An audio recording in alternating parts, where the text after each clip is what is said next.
A las actividades de este foro, quiero presentar al señor Víctor Lagunes Soto, jefe de la Unidad de Innovación y Estrategia Tecnológica de la Presidencia de la República, quien hará la presentación de nuestra conferencia magistral. Adelante, por favor.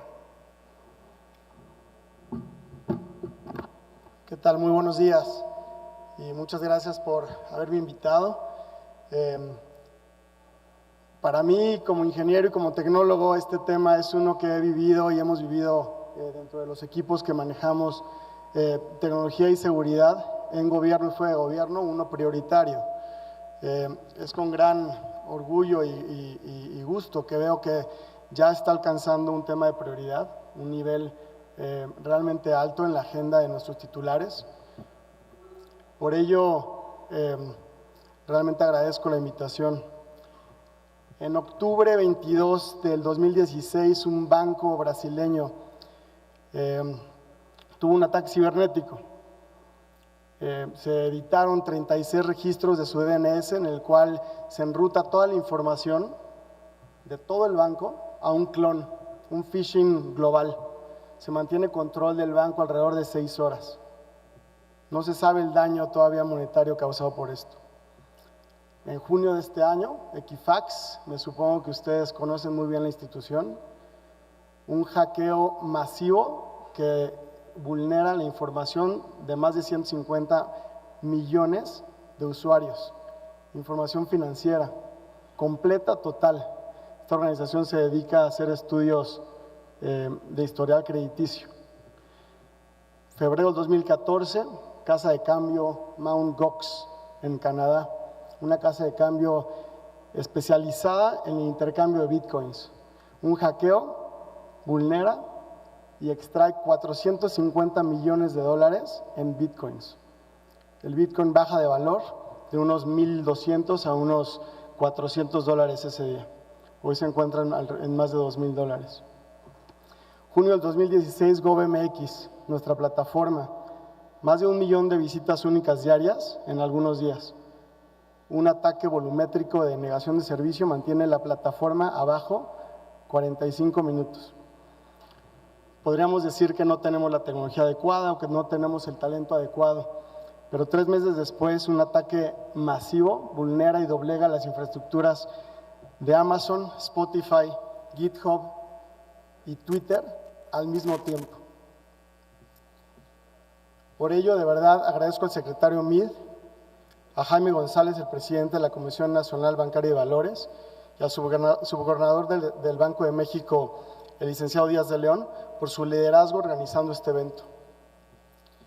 En México las pérdidas son alrededor de 3 a 5 mil millones de dólares al año, de acuerdo a los últimos estudios. Por ello, dentro de la oficina de la presidencia, en la unidad de la cual tengo cargo y en apoyo a la coordinación de estrategia digital nacional, ya lanzamos varios esfuerzos coordinados con todo el entorno de Internet, el llamado gobernanza de Internet. Esto no es un esfuerzo de gobierno a gobierno, no es un esfuerzo de un solo sector, es un esfuerzo que realmente se tiene que hacer de manera colaborativa, ya lo mencionaba el secretario Mid, en donde gobierno, el sector académico y técnico, la industria y sociedad civil tenemos que trabajar en conjunto. Se crea a través de la Comisión Intersecretarial hacia un gobierno electrónico, ya la Subcomisión de Ciberseguridad, y se han tenido ya varios talleres durante el año en los cuales nos hemos juntado y hemos debatido las diferentes temáticas. Este tema, como lo menciono, es el mismo debate en cualquier país del mundo. ¿Cómo podemos establecer parámetros y métricas en materia de ciberseguridad al mismo tiempo que protegemos nuestros derechos y garantías personales en línea? Generalmente se la ha tomado como una balanza. Entre más seguridad, menos garantías, menos privacidad, menos protección de datos personales. En realidad es un trabajo conjunto, es un trabajo en paralelo, en donde se han tocado todos los temas, desde privacidad, protección de datos, censura, para poder establecer una estrategia nacional de ciberseguridad que esperamos podamos publicar pronto. Por eso, y basándonos en 3 frentes, concientización, legislación y ciberseguridad. Por eso es un honor para mí presentar al ponente magistral, al doctor Earl, fundador y director general de la firma Emergent Network Defense. El doctor ha asesorado al presidente de Estados Unidos y a ejecutivos del sector financiero y diversas empresas listadas en Fortune, en Fortune 100, en sus estrategias de ciberdefensa. El doctor Crane lideró la implementación de la Estrategia de Seguridad de la Información en el Departamento de Seguridad Nacional de Estados Unidos y ha impartido clases a cientos de estudiantes de maestría en materia de ciberseguridad en Carnegie Mellon y en el programa de certificación de Cisco. Actualmente ayuda a las organizaciones a que se involucren en las discusiones en materia de ciberseguridad con impacto en retos del mundo real y ayuda a que los ejecutivos reduzcan los riesgos de sus corporaciones en materia de ciberseguridad. Muchísimas gracias y que tengan un día que rinda muchos frutos. Muchísimas gracias por el mensaje y damos la bienvenida a Earl Crane en esta ponencia magistral, Riesgos digitales, el nuevo gran reto. Adelante, por favor. Buenos días. Yo no hablo en español, pero yo conozco ciberseguridad. Total. That's the last I will be able to speak, with Spanish, but really I want to say thank you, distinguished guests and panelists, for taking the time out of your busy schedule to be here today on this important event. The adoption of these principles establishes an important blueprint. I'm honored to be here to witness this event and thankful that so many of you have chosen to take your time from your busy day to be here as well and listen to some of the most important challenges that we face. Digital innovation within our global financial ecosystems brings with it incredible opportunity, but also introduces new digital risks. Today's speakers and panelists will touch on many timely topics, from systemic risks in financial infrastructure, to payments and digital commerce, to new innovations in financial technology platforms. No doubt you will have many new insights to take back to help strengthen the safety, security, and stability of the Mexican financial system. Your hard work and collaboration between industry and government is evident here today and will help ensure reliable, secure, and resilient cyberspace, both within Mexico and beyond. Now I have a question for you. How many of you have heard of digital risk before today? Raise your hand. It's impressive. It's about half the audience. Risks from digital technologies do not know borders. By analogy, I want to talk about ants. Ants are one of our planet's most successful and survivable creatures, not because they compete with one another, but because they work together. They thrive because they have risk instincts refined over the millennia, and because they share their instincts. No single ant has a full picture of their colony's risk picture. They only know their immediate environment, yet their collective intelligence is greater than the sum of their individual contribution. In fact, scientists have discovered that members of the Argentine ant family, found all over the world, will refuse to fight with one another one place together. When ants from the Iberian Peninsula in Europe, the Californian supercolonies, and the largest colony in Japan came into contact, they acted as if they were old friends and communicated rather than competed. Returning now to our digital ecosystem, risks cannot be blocked with a firewall, and digital isolation does not make our nation more secure. Our interconnected financial ecosystems means that we share new digital risks across borders, across cyberspace. And the only way to ensure a secure and stable financial system is through collaboration and coordination by all members of our shared financial ecosystem. From my time at the White House, as the first director for federal cybersecurity policy, I understood the critical role of government leadership in cybersecurity and the necessity of partnership between government and industry, because I've been there. As a member of the Obama administration, I was on the front line of many of the most impactful security breaches we've ever experienced. For the past few years, I've been working to bring what I learned in government and financial services to help companies manage their digital risks. When I was at the Department of Homeland Security, I was on the front line of the WikiLeaks disclosure of diplomatic cables and other files by U.S. Army PFC Manning. This was one of the largest digital disclosures on record at the time, and we recognized it may not be the last. So President Obama signed Executive Order 13587 to establish structural reforms to improve the security of classified networks and to create a national insider threat task force. I was a director at the White House in the middle of implementing the response to WikiLeaks when NSA contractor Edward Snowden leaked classified information to journalists and then fled to Russia. Suddenly, we had two catastrophic espionage events facilitated by digital means. While Manning was eventually arrested and has since been released, Snowden continues to enjoy asylum in Russia, a country with which we have a contentious and complex digital relationship. The important thing to understand is that these incidents were not hacks. These were not cybersecurity matters. These unauthorized disclosures were enabled by a digital ecosystem, and the long-term ramifications of these events go far beyond the acts themselves. The targets of these events were exploited digitally, data was transferred digitally, and publicly disseminated digitally. To be clear, digital risk is bigger than just cyber. We know that data will leak and systems will be breached, but every day new innovations in digital transformation programs means that traditional business becomes digital business, and every digital business decision we make brings new risk. Therefore, there's only one message that I want to leave you with today, and that is the concept and awareness of digital risk management. There are two trends I see setting the course towards digital risk management. The first is the transformation driven by digital technology, and the second is the role of regulators. First, we know that digital technology will be the driver of business in the future. Leading institutions now think more like technology companies than traditional financials.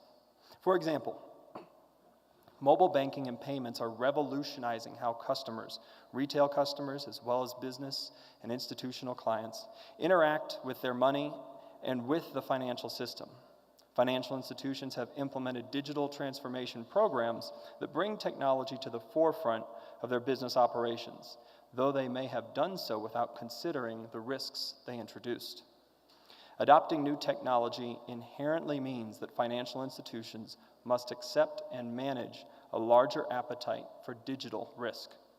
As you've seen over the past year, several leading banks in Mexico have begun laying out digital banking strategies, so the need to manage these risks is not an abstraction.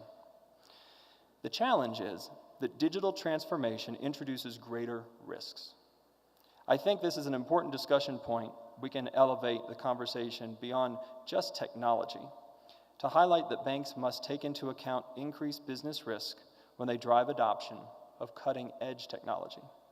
Innovation drives competition, and when you see your peers adopt new technologies to service clients, this comes with the risk that you may be opening yourself or your customers up to breaches, data manipulation, denial of service attacks, and the parade of horribles that make cybersecurity one of the fastest growing career fields. So as business leaders, you are under constant pressure to both adopt and secure new digital services just to stay competitive. Regulators globally recognize this and have begun to insist that financial institutions can no longer afford to think of cybersecurity and digital risk management as just an IT function. Your organization's top management and even its board of directors must work hand in hand with technology executives because increased digital risk is far more than technological change. It's a cultural change. The danger is that if new digital risks are not understood and acknowledged by your institution's risk management function, your organization may be exposed to even greater risk than expected, increasing the likelihood of a material business impact. This is no great insight, but it is gaining traction as cybersecurity becomes more of a business impact discussion as the digital risk management field matures. Ask yourself, what is your risk exposure to a new technology vendor, a software update, integration with a new platform, adoption of the Internet of Things, or a rogue tweet? These are all digital risks. You need to get your arms around the breadth and depth of this challenge. The biggest leadership challenge as you adopt new technologies is forgetting that digital transformation is not about technology. It's about balancing between risk and new business opportunity. Business leaders from risk, cyber, security, operations, and digital teams each own some aspect of this new digital transformation. The leadership role of today's executive is to ensure these groups talk to each other as digital crosscuts across the entire organization. The leadership challenge is to lay down the lanes of the road specific for your organization while enabling coordination and communication across your organization. This is important because good security does not come from technology innovation.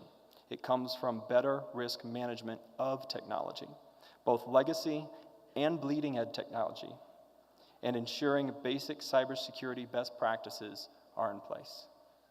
Finally, on innovation, when we talk about attackers becoming more mature and their attacks getting more sophisticated, we're referring to their organizational maturity and the ability to support long campaigns and their capability to find weaknesses that are caused by simple missed patches and poor basic hygiene.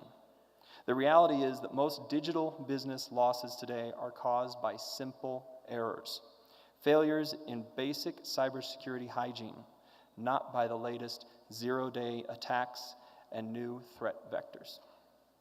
Our digital future is one where attackers have training, time, and patience to launch a long, large-scale campaign, and current defense methods are failing to help us anticipate which weaknesses they will exploit next. So how do we tackle this? As leaders, we need to take a step back from the technology and focus on digital risk. The future of digital risk management is beyond just the role of cybersecurity. It now impacts the resilience and the survivability of our institutions. Now, the second thing I want to talk with you about today is your role as regulators. And as I was able to hear some through the translation, I think one of the lines was that this was the first event where cybersecurity and the regulatory schema had jointly held and had an event like this. And that is incredibly commendable and exciting. So I congratulate you and thank you. Systemic risk is inherent in our interconnected digital ecosystem. I applaud you for your focus on cybersecurity today.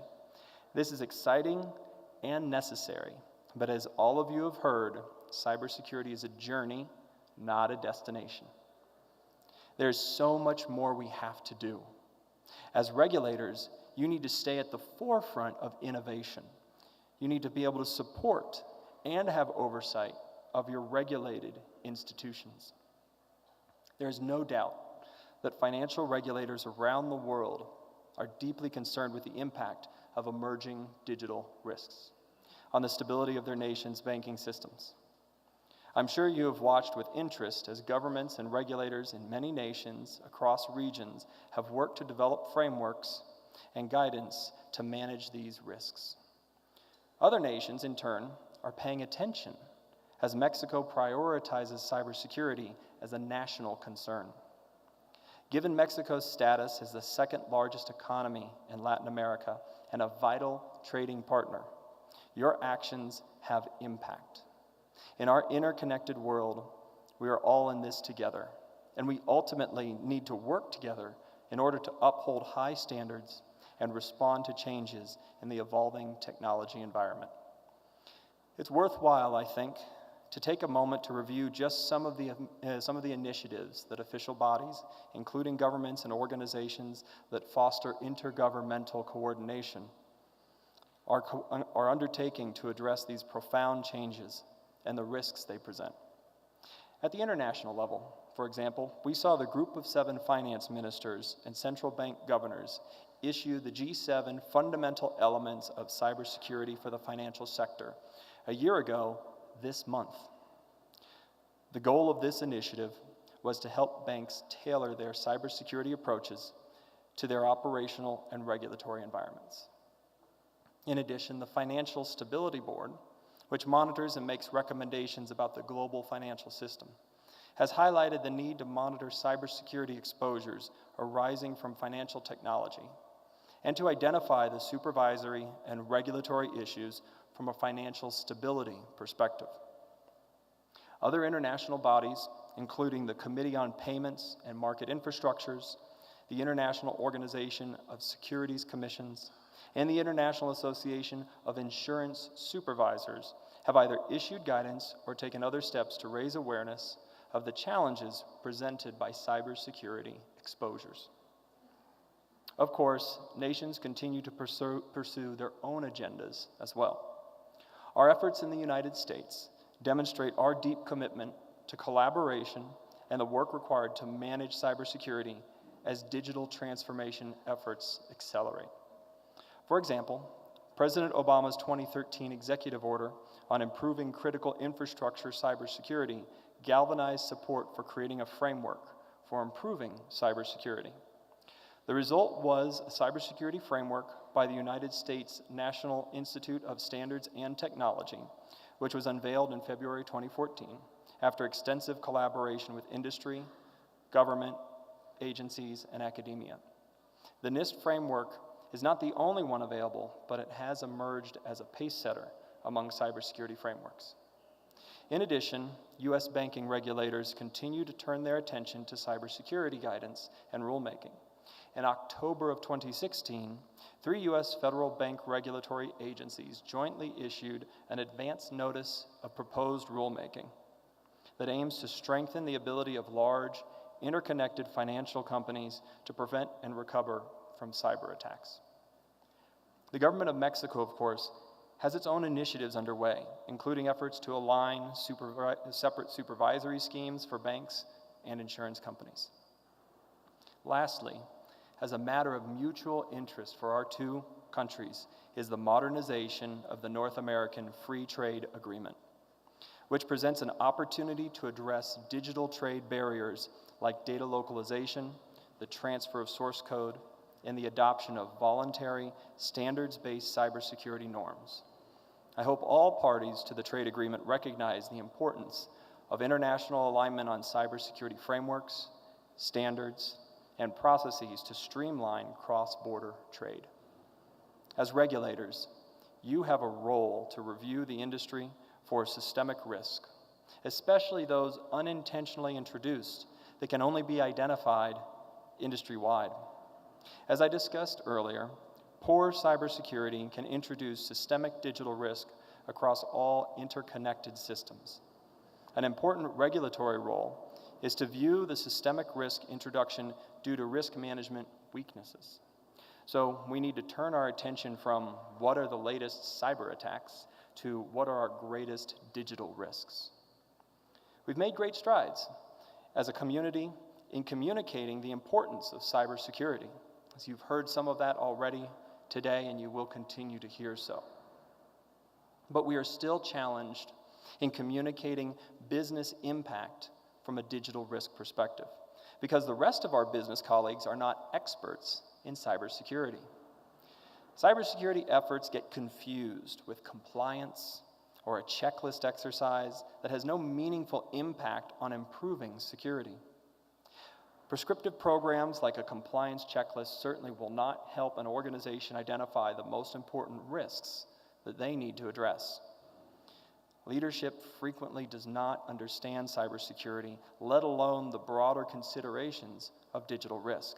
And many organizations are still so busy doing basic cybersecurity hygiene that they have no time remaining to elevate their risk conversation to executives and leadership.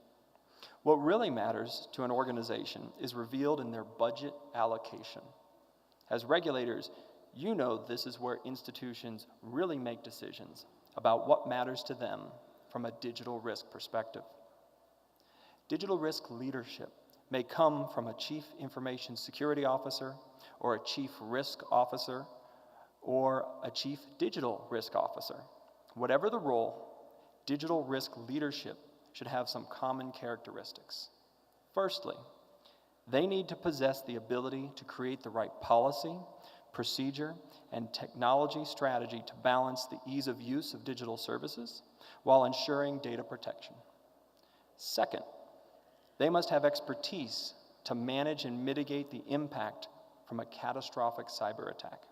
This includes the implications of real-time digital money movement, a wide range and deep understanding of digital data, emerging digital threats, and how fraud occurs in a digital environment.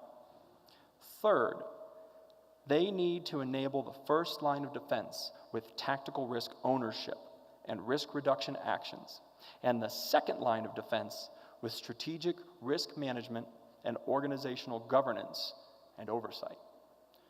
Fourth, they need to be able to enable each line of business, product owner, or channel owner at the first line of defense to adjust their risk strategies as their digital services evolve. And finally, fifth, they need to have a comprehensive and well-articulated digital risk vision and corresponding technology roadmap. If institutions are not able to make the argument for their digital risk appetite to their executives and boards of directors, the court of public opinion will. And unfortunately, they will make the point for them through an incident that is significantly impactful to their organization, their reputation, and possibly the greater industry ecosystem.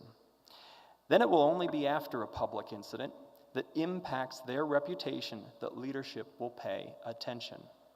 The latest example of this is Equifax in the United States, a consumer credit reporting firm where a data breach exposed the personal information of at least 145 million people, including those in Latin America.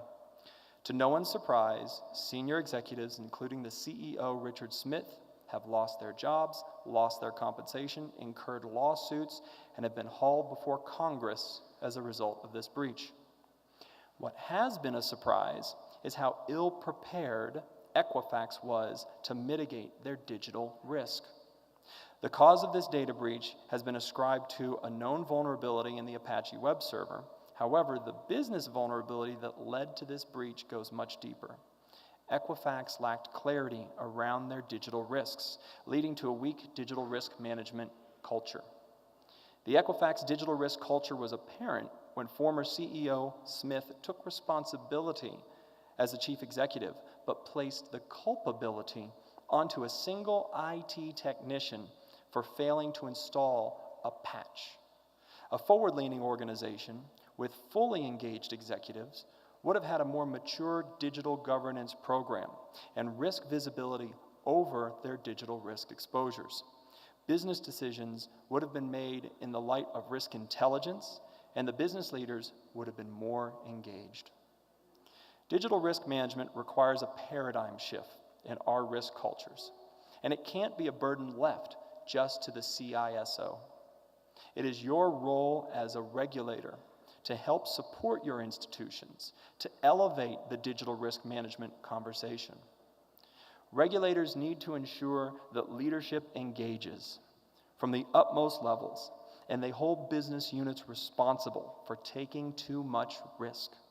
Leadership must set the institution's risk appetite, including for digital risk. The role of the risk manager is to then provide a link between the risky business behaviors, like pushing the adoption of new technology, and business risk exposure. Finally, an important role of the regulator is to enable the efforts of institutional digital risk management by ensuring an institution's risk appetite includes digital risk and is approved by executive leadership with reporting measures established against risk tolerance thresholds. By your attendance here today, you have demonstrated an interest, the appetite, expertise, and the instincts necessary to help your financial institutions understand that digital business decisions can create unintended exposures to risk. Now we have the opportunity to make a difference as we focus on how to enable an open, reliable, secure, and resilient digital ecosystem. And while digital risk management cannot be solved by technology alone, the speed at which digital risk exposures change will require that we build or adopt new technologies to keep up and perhaps even get ahead of some incidents. One thing you can be assured of is that innovative new technologies are emerging to help you discover, measure, and monitor digital risk. Though digital risk represents a broader business focus and brings with it a larger impacts than we used to think of as risks from traditional cybersecurity, today's cybersecurity practitioners are in a prime position to help institutions venture forward into the future digital ecosystem. Which brings us back to where we started, with a resilient biological ecosystem of ants. If we can model other proven ecosystems to help our institutions nurture their risk instincts, to better articulate their risk appetite, and engage in digital risk-taking with intention, if we can work together to share what we know within our financial systems and across industries and borders, we too will survive and thrive in a new world of digital risk, all of us together like the humble ant. Thank you.